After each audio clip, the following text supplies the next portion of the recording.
हर हर महादेव। जब अधर्म बढ़ता है तब सृष्टिकर्ता स्वयं हस्तक्षेप करते हैं। देवताओं की पुकार एक बार फिर ब्रह्मा से होती है और यह तय होता है शिव विवाह। तीनों लोकों में त्रास फैलाने वाले तारकासुर अब देवताओं के लिए सबसे बड़ा संकट बन चुका है। इंद्र, वरुण, यम और सभी देवता हार चुके हैं। आशा की एकमात्र किरण है भगवान शिव, लेकिन वे तप में लीन हैं, समाधि में स्थित हैं। इस अध्याय में आप जानेंगे तारकासुर की उत्पत्ति और उसका कठिन तप कैसे बना उसे अभूतपूर्व शक्तिशाली। देवताओं ने क्यों और कैसे ब्रह्मा जी से सहायता मांगी, और सबसे महत्वपूर्ण कैसे शिव पार्वती विवाह की तैयारी का प्रारंभ हुआ। यह केवल विवाह की कथा नहीं, यह संकल्प की विनाश के विरुद्ध पुनः सृजन की कहानी है। हर हर महादेव। शिव पुराण, हिंदी में संक्षिप्त शिव पुराण, तारकासुर के सताए हुए देवताओं का ब्रह्मा जी को अपनी कष्ट कथा सुनाना। ब्रह्मा जी का उन्हें पार्वती के साथ शिव के विवाह के लिए उद्योग करने का आदेश देना। ब्रह्मा जी के समझाने से तारकासुर स्वर्ग को छोड़ना और देवताओं का वहां आकर लक्ष्य सिद्धि के लिए यत्नशील होना।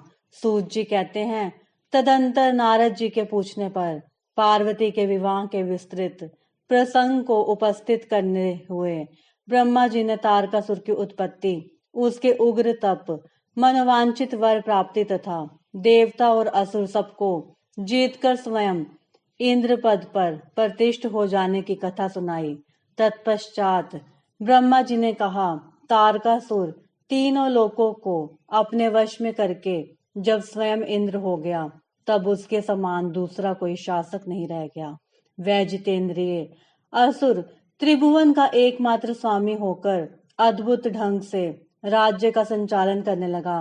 उसने समस्त देवताओं को निकालकर उनकी जगह दैत्यों को स्थापित कर दिया और विद्याधर आदि देव योनियों को स्वयं अपने कर्म में लगाया।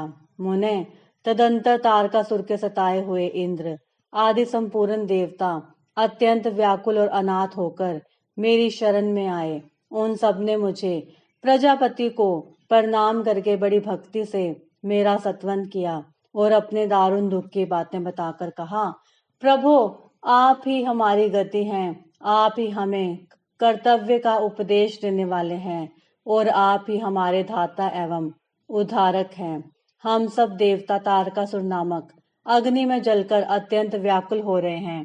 जैसे सनिपात रोग में प्रबल औषधि में भी निर्बल हो जाते हैं, उसी प्रकार उस असुर ने हमारे सभी क्रूर उपायों को बलहीन बना दिया है। भगवान विष्णु के सुदर्शन चक्र पर ही हमारी विजय की आशा अवलंबित रहती है, परंतु वह भी उसके कंठ पर कुंठित हो गया। उसके गले में पड़कर वह ऐसा प्रतीत होने लगा मानो उस असुर को फूल की माला पहनाई गई हो।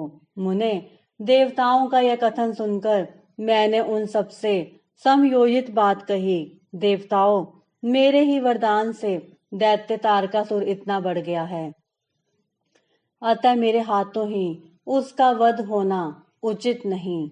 हर हर महादेव। जो जिससे पलकर बड़ा हो उसका उसी के द्वारा वध होना योग्य कार्य नहीं है। विष के वृक्ष को भी यदि स्वयं सींचकर बड़ा किया गया हो तो उसे स्वयं काटना अनुचित माना गया है। तुम लोगों का सारा कार्य करने के योग्य भगवान शंकर हैं, किंतु वे तुम्हारे कहने पर ही स्वयं उस असुर का सामना नहीं कर होगा।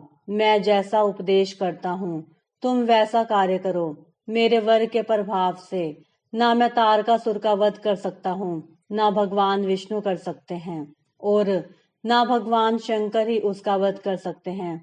दूसरा कोई वीर पुरुष अथवा सारे देवता मिलकर भी उसे नहीं मार सकते। यह मैं सत्य कहता हूँ। देवताओं, यदि शिवजी के वीर से कोई पुत्र उत्पन्न हो तो वही तारक दैत्य का वध कर सकता है, दूसरा नहीं। सुर श्रेष्ठ गण, इसके लिए जो उपाय मैं बताता हूँ उसे करो। महादेव जी की कृपा से वह उपाय अवश्य सिद्ध होगा। पूर्व काल में जिस दक्ष कन्या सती ने दक्ष के यज्ञ में अपने शरीर को त्याग दिया था, वही इस समय हिमालय पत्नी मेनका के गर्भ से उत्पन्न हुई है। यह बात तुम्हें भी विदित है। महादेव जी उस कन्या का पानी ग्रहण अवश्य करेंगे। तथापि देवताओं, तुम स्वयं भी इसके लिए प्रयत्न करो। तुम अपने यत्न से ऐसा उद्योग करो जिससे मेनका कुमारी पार्वती में भगवान शंकर अपने वीर्य का आधान कर सके। भगवान शंकर उद्वेड़ता है, उनका वीर्य ऊपर की ओर उठा हुआ है। उनके वीर्य को प्रस्खलित करने में केवल पार्वती ही समर्थ है। दूसरी कोई अबला अपनी शक्ति से ऐसा नहीं कर सकती। गिरिराज की पुत्री वे पार्वती इस समय युवावस्था में प्रवेश कर चुकी है और हिमालय पर तपस्या में लगे हुए महादेव जी की प्रतिदिन सेवा करती है। अपने पिता हिमवानु के कहने से काली शिवा अपनी दो सखियों के साथ ध्यान परायण परमेश्वर शिव की साग्रह सेवा करती है। तीनों लोकों में सबसे अधिक सुंदरी पार्वती शिव के सामने रहकर प्रतिदिन उनकी पूजा करती है। तथापि वे ध्यान मगन महेश्वर मन से भी ध्यानहीन स्थिति में नहीं आते, अर्थात ध्यान भंग करके पार्वती की ओर देखने का विचार भी मन में नहीं लाते। देवताओं, चंद्रशेखर शिव जिस प्रकार काली को अपनी भार्या बनाने की इच्छा करें, वैसे चेष्टा तुम लोग शीघ्र ही प्रयत्न पूर्वक करो। मैं उस दैत्य के स्थान पर जाकर तारकासुर को बुरे हट से हटाने की चेष्टा करूंगा। अतः अब तुम लोग अपने स्थान को जाओ। नारद, देवताओं से ऐसा कहने से मैं शीघ्र ही तारकासुर से मिला और बड़े प्रेम से बुलाकर मैंने उससे इस प्रकार कहा, तारक, यह स्वर्ग हमारे तेज का सार तत्व है, परंतु तुम यहाँ के राज्य का पालन कर रहे हो, जिसके लिए तुमने उत्तम तपस्या की थी, उससे अधिक चाहने लगे हो। मैंने तुम्हें इससे छोटा ही वर दिया था, स्वर्ग का राज्य कदापि नहीं दिया था। इसलिए तुम स्वर्ग को छोड़कर पृथ्वी पर राज्य करो। असुर श्रेष्ठ, देवताओं के योग्य जितने भी कार्य हैं, वे सब तुम्हें वही सुलभ होंगे। इसमें अन्यथा विचार करने की आवश्यकता नहीं है। ऐसा कहकर उस असुर को समझाने के बाद मैं शिवा और शिव का स्मरण करके वहां से अदृश्य हो गया। तारकासुर भी स्वर्ग को छोड़कर पृथ्वी पर आ गया और शोणितपुर में रहकर वह राज्य करने लगा। फिर सब देवता भी मेरी बात सुनकर मुझे प्रणाम करके इंद्र के साथ प्रसन्नता पूर्वक बड़ी सावधानी के साथ इंद्रलोक में गए।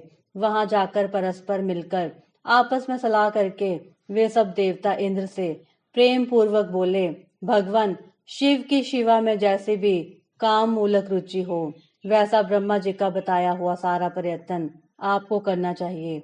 इस प्रकार देवराज इंद्र से संपूर्ण वृतांत निवेदन करके वे देवता प्रसन्नता पूर्वक सब अंधने स्नान पर चले गए। हर हर महादेव। जय शिव शंकर भोलेनाथ। जो भी भगत जन समय निकालकर श्रावण मास में आपकी इस दिव्य कथा को सुनता है, शंकर भगवान सभी भगत जनों का कल्याण करते हैं। इन तीनों अध्यायों में हमें सिखाया गया है कि जब अधर्म की शक्ति बढ़ जाती है, तब दिव्यता को एक नई शुरुआत करनी पड़ती है। तारकासुर की उत्पत्ति, उसका तप और देवताओं पर अत्याचार, यह केवल पौराणिक प्रसंग नहीं, बल्कि हमें यह याद दिलाने वाला संकेत है कि जब बुराई अपनी सीमा लांघती है, तब कोई न कोई परम शक्ति समाधान के लिए मार्ग प्रशस्त करती है। शिव पार्वती विवाह की योजना केवल प्रेम का मिलन नहीं था, यह एक दैवी उद्देश्य था, जिससे भविष्य में कार्तिकेय का जन्म हो और तारकासुर का विनाश संभव हो। अगले अध्यायों में जानेंगे कैसे पार्वती माता ने कठिन तप से शिव को प्रसन्न किया और कैसे देवताओं ने हर कदम पर यह सुनिश्चित किया कि शिव का ध्यान टूटे, क्योंकि इस बार बात केवल विवाह की नहीं, संपूर्ण ब्रह्मांड के संतुलन की थी। हर हर महादेव। ओम नमः शिवाय। ओम नमः शिवाय।